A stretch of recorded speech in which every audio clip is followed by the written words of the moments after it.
Juan, capítulo 6. Es uno de los milagros más conocidos de los que hizo Jesús, de los más públicos, donde seguramente mucha gente hubo.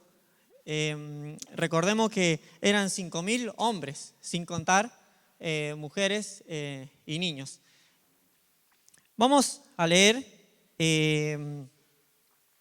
Juan 6:1, dice: después de esto, Jesús fue al otro lado del mar de Galilea, el de Tiberias, y le seguía gran multitud porque veían las señales que hacía en los enfermos. Entonces subió Jesús a un monte y se sentó allí con sus discípulos.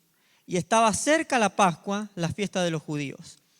Cuando alzó Jesús los ojos y vio que había venido a él gran multitud, dijo a Felipe, ¿de dónde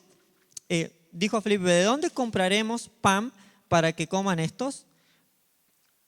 Pero esto decía para probarle, porque él sabía lo que había de hacer. Y Felipe respondió, 200 denarios de pan no bastarían para que cada uno de ellos tomase un poco. Uno de sus discípulos, Andrés, hermano de Simón Pedro, le dijo, aquí está un muchacho que tiene 5 panes de cebada y 2 pececillos. Mas, ¿qué es esto para tantos? Entonces Jesús dijo, haced recostar la gente, y había mucha hierba en aquel lugar. Y se recostaron como en número de 5.000 varones. Y tomó Jesús aquellos panes y habiendo dado gracias, los repartió entre los discípulos y los discípulos entre los que estaban recostados, asimismo de los peces cuanto querían. Y cuando se hubieron saciado, dijo a sus discípulos, recoged los pedazos que sobraron para que no se pierda nada. Recogieron pues y llenaron 12 cestas de pedazos que de los 5 panes de cebada sobraron a los que habían comido. Aquellos hombres entonces, viendo la señal que Jesús había hecho, dijeron, este verdaderamente es el profeta que había de venir al mundo.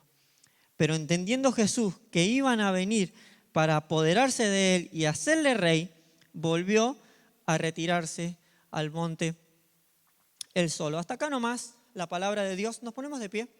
Vamos a pedirle a esta hora una vez más a nuestro Señor que prepare nuestros corazones para poder escuchar su voz en esta mañana. Nuestro Dios, nuestro Padre, estamos tan agradecidos porque muchos de los que estamos en este lugar podemos decir cuán grande es Dios. Gracias por la obra de Cristo en la cruz. A esta hora, Señor, queremos escuchar tu palabra, queremos escuchar tu voz hablando a cada una de nuestras vidas. Te pedimos que despeje nuestras mentes y todo aquello que estorba, y que podamos salir edificados de este lugar. Gracias, en el nombre de Jesús. Amén. Pueden tomar asiento. Es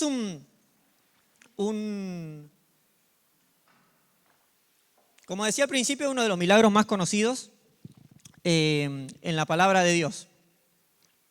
Y quiero que veamos 3 o 4 cosas que puedan ser de utilidad para todos nosotros. No sé quién, Lichi, no sé dónde estás, si 1-5 me podés hacer una señita, así terminamos. Uno de los milagros más conocidos en la palabra de Dios. Hemos visto que se acerca a un lugar, se le acerca mucha gente, la Biblia relata que eran 5.000 varones, sin contar mujeres y niños, y bueno, escuchan lo que Jesús tenía para decir y bueno, se hace la hora. Y había que darles de comer. No había nada para darle de comer, tenían 200 denarios.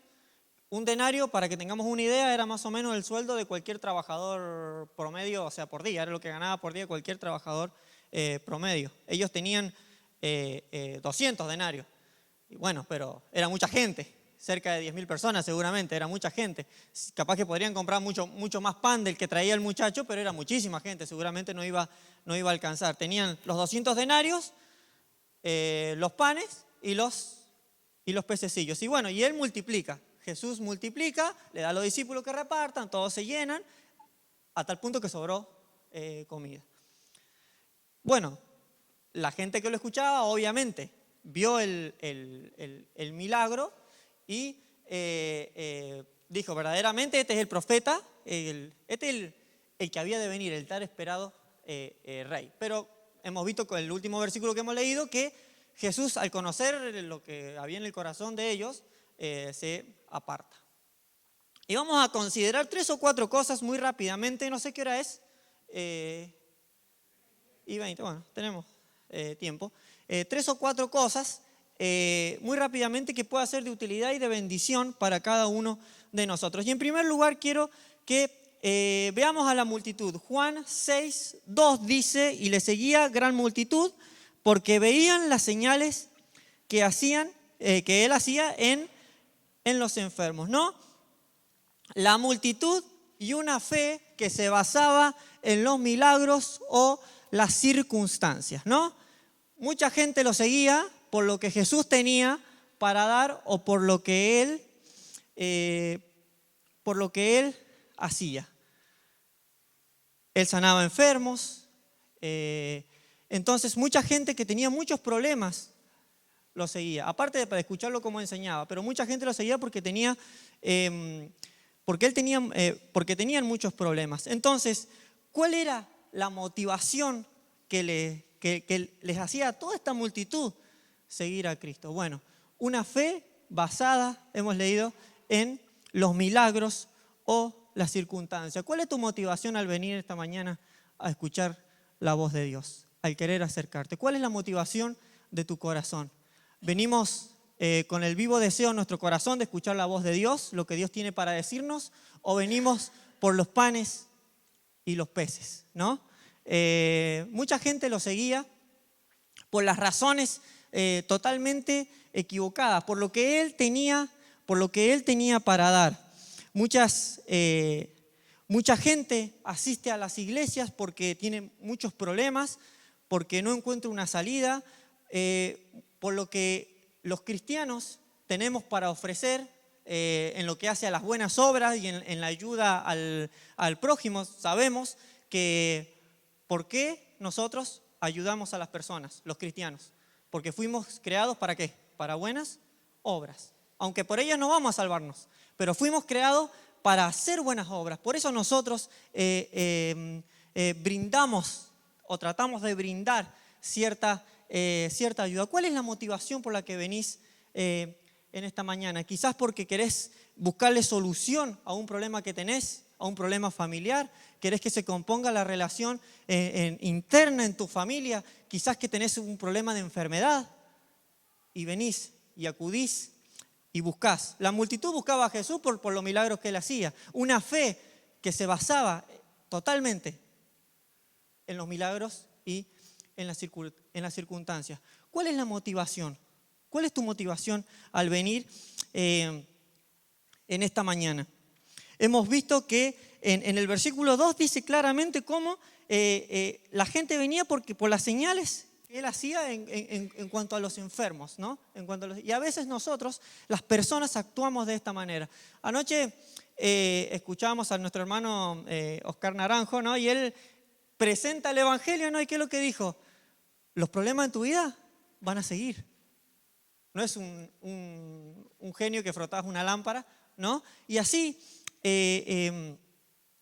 los cristianos tenemos problemas en nuestras vidas. En el mundo estáis y en el mundo vas a tener aflicción. Pero confiad, yo he vencido al mundo, ¿no? Este hermano, Oscar Naranjo, decía anoche, ¿no?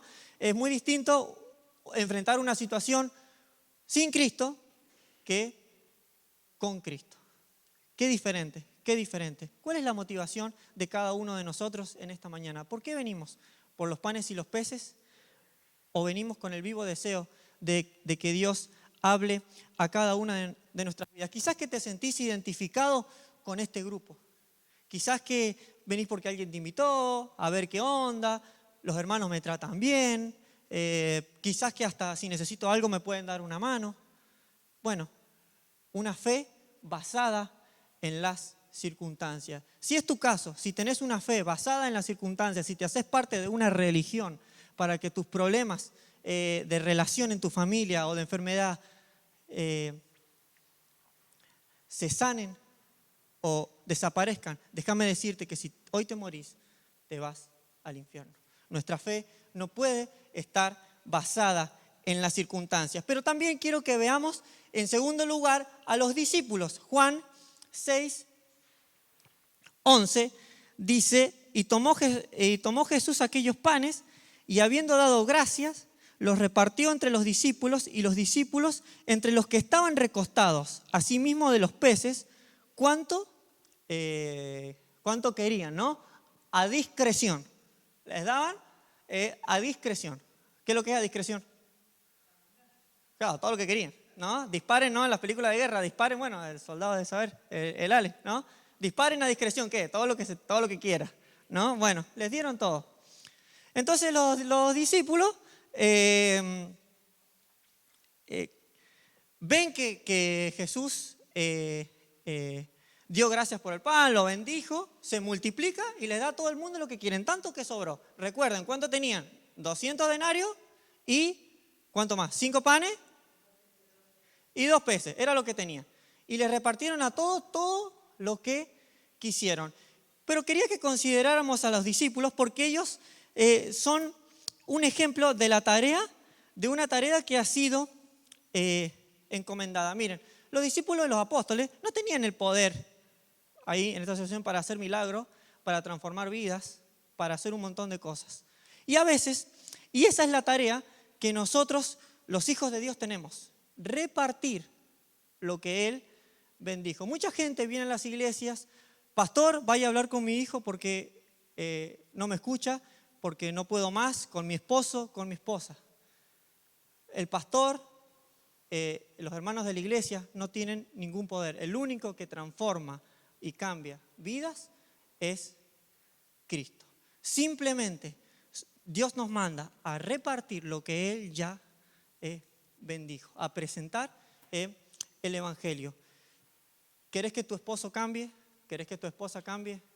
Solo Cristo puede cambiarlo. Ni el pastor, ni los hermanos, ni las actividades, ni que se haga parte de una religión, ni hacer buenas obras. ¿Querés que haya cambios en la vida de tus familiares? ¿Querés que se solucionen tus problemas? Solo Cristo puede dar cambios verdaderos, cambios permanentes. Vimos a la multitud y una fe basada totalmente en las circunstancias. Vimos a los discípulos que también con una tarea que ha sido encomendada, ¿no es cierto? Los hijos de Dios, recibir con humildad y distribuir con fidelidad. Buen siervo y fiel. Qué responsabilidad que tenemos los hijos de Dios, ¿no? Con la tarea que nos ha sido encomendada. Hay una frase que he estado leyendo mucho en internet, no sé por qué, pero una frase que dice, bueno, predica todo el tiempo y si es necesario, habla. Bueno, nada más lejano de lo que dice la Biblia. ¿A qué nos manda Dios? A no quedarnos callados. Debemos hablar.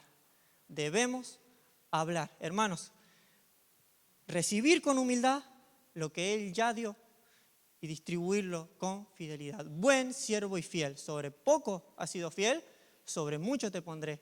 Ha de ser la meta y el objetivo de aquellos quienes somos hijos de Dios. La multitud, dijimos, y una fe basada totalmente en las circunstancias. ¿Estás en este grupo? ¿Qué es lo que te motiva a estar en esta mañana en este lugar? Los discípulos y una tarea que ha sido encomendada. Si no conoces a Cristo, entendé que ningún hombre puede cambiar a una persona. Solo Cristo tiene el poder de transformar y cambiar vidas.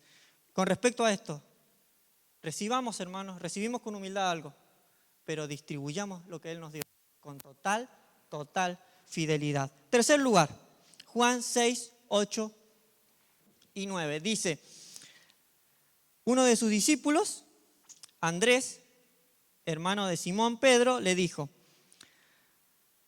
aquí está un muchacho que tiene 5 panes de cebada y 2 pececillos. Mas, ¿qué es esto para tantos? ¿Qué pasó? Yo no sé si lo voy a explicar como para que se entienda el contexto en lo que estamos. Recuerda, ¿qué es lo que habían? Estaban los panes y los peces y estaban los 200 denarios.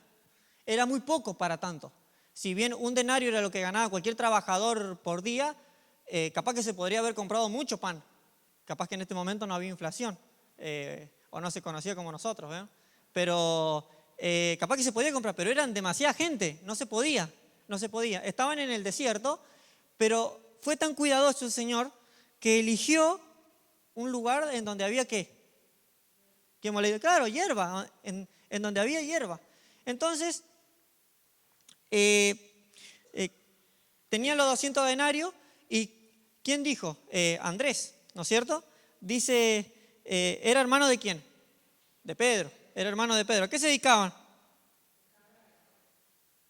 Claro, él era, como un hermano me dice a mí, vos sos muy práctico. Entonces él ya pensaba medio como trabajador independiente, ¿no es cierto? Como empresario, decía, 2 más 2 tiene que ser 4, seamos realistas, miremos nuestra realidad. Tenemos 200 denarios y 5 panes y 2 peces, y casi 10.000 tipos. ¿Cómo le vamos a dar de comer con tan poco? Hay que ser realistas. ¿Qué es esto para tanto? Y a veces, recién decían que habíamos mirado a la multitud, habíamos mirado a los discípulos, pero también miremos a este muchacho que ofreció y que puso a disposición lo poquito que él tenía. ¿Qué es esto para tanto? Y a veces nosotros, recibimos con humildad y queremos distribuir con fidelidad, pero miramos nuestra realidad, como le pasaba a Andrés. Él miraba su realidad, miraba lo que tenía, y la verdad que lo que tenemos no alcanza para todas las necesidades que hay que cubrir. Eso es lo que él miraba.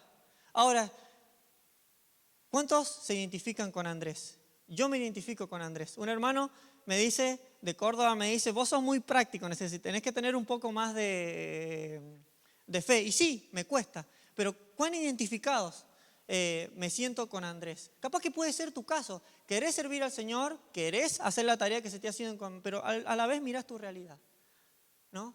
¿Y qué tengo? Y tengo poco. Capaz que no tengo dinero, tengo pocos recursos, no soy un doctor en teología, tengo pocos recursos. Es algo que solemos pensar mucho con Fiamma, ¿no? Tenemos poco,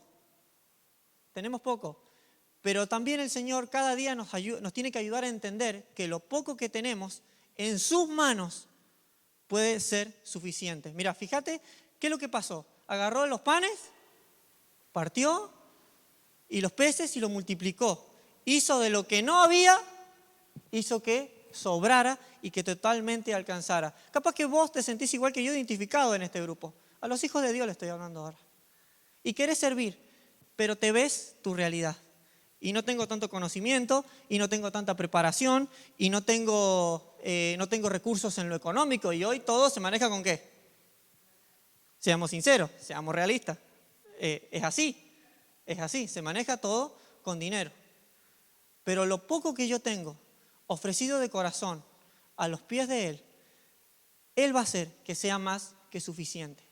¿Querés servir al Señor? ¿Querés repartir con fidelidad? Buen siervo y fiel es la meta a los hijos de Dios. No importa que a nuestros ojos o los ojos de los demás es poco. Nada es poco cuando nosotros los ponemos a disposición del Señor. Vimos a la multitud y una fe totalmente basada en las circunstancias, ¿no? Basada en las circunstancias. Los discípulos, una tarea que les había sido encomendada. Ellos solamente tenían que repartir con fidelidad. Ellos no tenían ni un poder de nada. Capaz que te identificaban en este grupo. Y si todavía no has tomado la decisión de repartir con fidelidad, Dios está esperando que lo hagas. Nos ha sido encomendada una tarea muy importante. Pero capaz que te ve en el muchacho, que decís, bueno, yo me incluyo más en el muchacho, porque yo quiero servir, pero a la vez veo que me faltan cosas, miro mi realidad.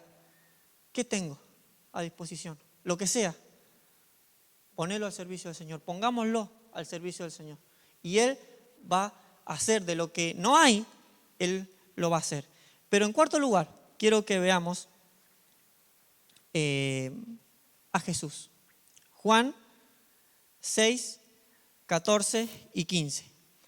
Aquellos hombres entonces viendo la señal que Jesús había hecho, o sea, cuando vieron lo que pasó, digamos los hombres que estaban escuchando, la multitud, dice, viendo la señal que Jesús había hecho, dijeron, este verdaderamente es el profeta que había de venir al mundo.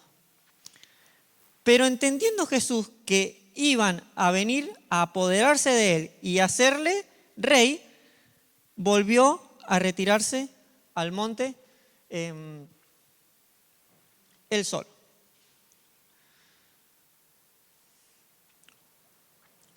Esta multitud, que cuando vieron lo que él hizo, dice, ¿este es quién? El Mesías, el que iba a venir. Pero ¿por qué seguían a Jesús? Solamente lo seguían impulsados por motivaciones y deseos egoístas, satisfacer sus propias necesidades. Dijimos una fe basada totalmente en las circunstancias. Entonces, cuando vieron lo que él hizo, ¿qué dijeron? Este es el rey que iba a venir. Joya, estamos bajo el poder del Imperio Romano, es nuestra oportunidad de ser libres. Nos estafan con los impuestos y encima tengo que pagar el diezmo, que también era un impuesto para ellos. Dice, joya, ya un gastito menos, ¿no? Todo impulsado por motivaciones y cosas egoístas. Entonces, él, conociendo lo que ellos pensaban en sus corazones, estos van a venir y me van a querer hacer rey, pero no es el tiempo, dijo él. Porque mientras la gente lo seguía por las circunstancias, por lo que él tenía para ofrecer, para que él le solucionara sus problemas, mientras los discípulos estaban mirando su realidad, más que lo que Dios podía hacer con lo poco que ellos tenían, él tenía su mirada puesta en su único objetivo. No era el tiempo para que fuera rey, pero iba a venir el tiempo para que él fuera a la cruz.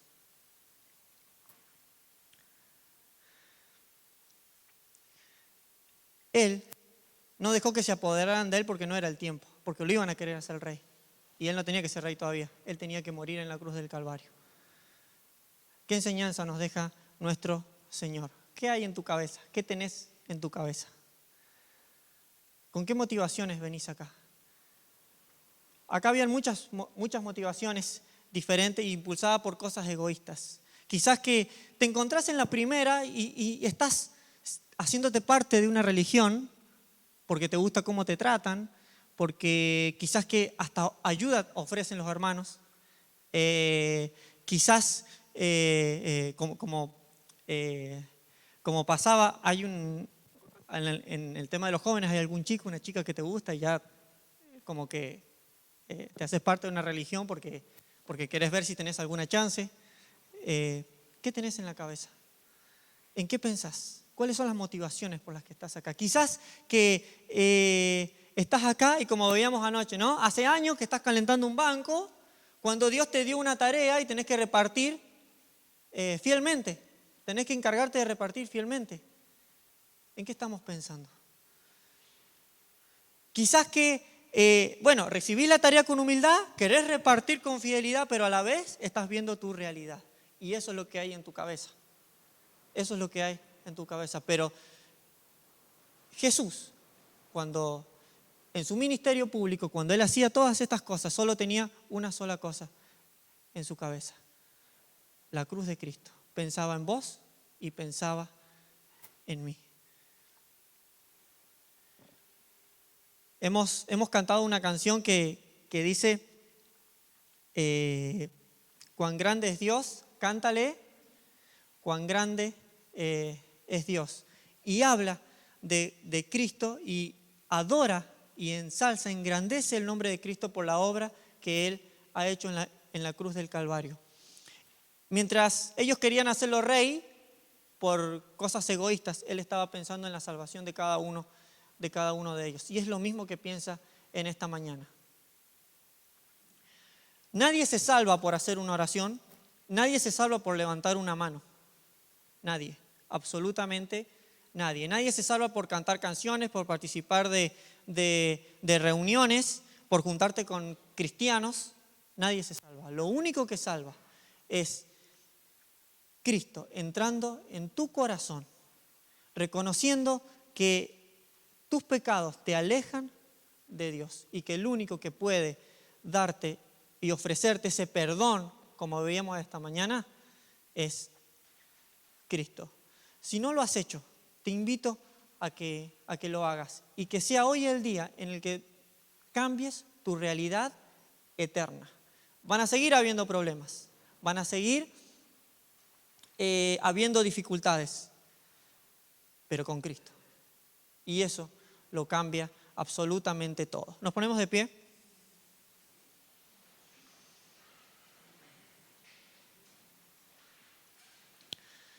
Casi 10.000 personas de 5 panes y 2 peces hizo un gran milagro, de tal manera que todos se dieron cuenta de quién era. ¿Quién es Jesús para vos? ¿Querés cambiar tu realidad? El pastor no la va a cambiar.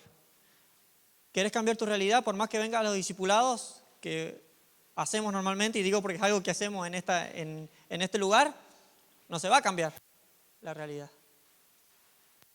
Si estás en este grupo, Cristo es el único que puede cambiar tu realidad eterna y a su tiempo va a tratar con tus dificultades. Él las conoce.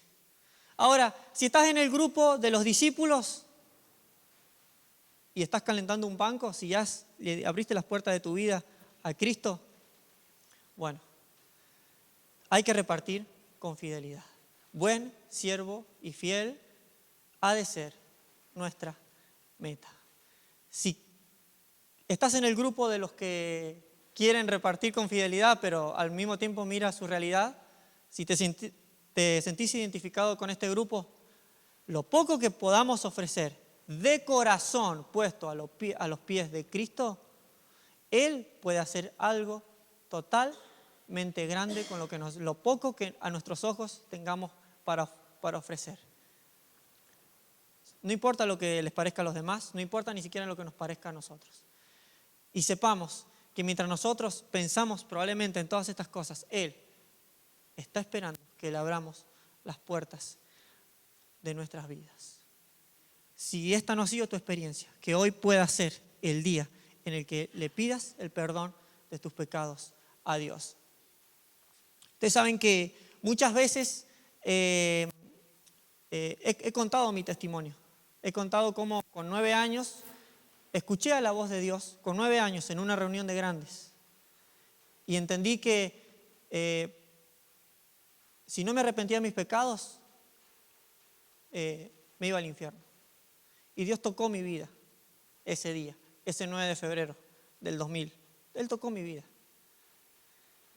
El 12 de mayo del 2024 puede ser el día en el que alguien de acá que no ha tenido este encuentro con Cristo, le pueda abrir las puertas de su corazón. Ese día que yo no sabía cómo hacerlo, mi papá me explicó. Mi papá, él era creyente. Nadie se salva por una oración, pero con tus palabras, decirle, reconozco que he pecado, que soy pecador y que lo único que me puede limpiar de mis pecados es la sangre de Cristo. Si crees en ese sacrificio y lo haces de corazón, no por repetir palabras, de corazón, y lo aceptás en tu corazón como tu Salvador, sos salvo. Pero tiene que ser de una manera totalmente sincera. Ojalá pueda haber sido la experiencia de todos y que si estamos siguiendo a Cristo o haciéndonos parte de una religión por las circunstancias, sepamos que si hoy nos morimos, nos vamos al infierno. Y si somos hijos de Dios, ojalá buen siervo fiel, a pesar de nuestra realidad, sea el lugar a donde todos apuntemos.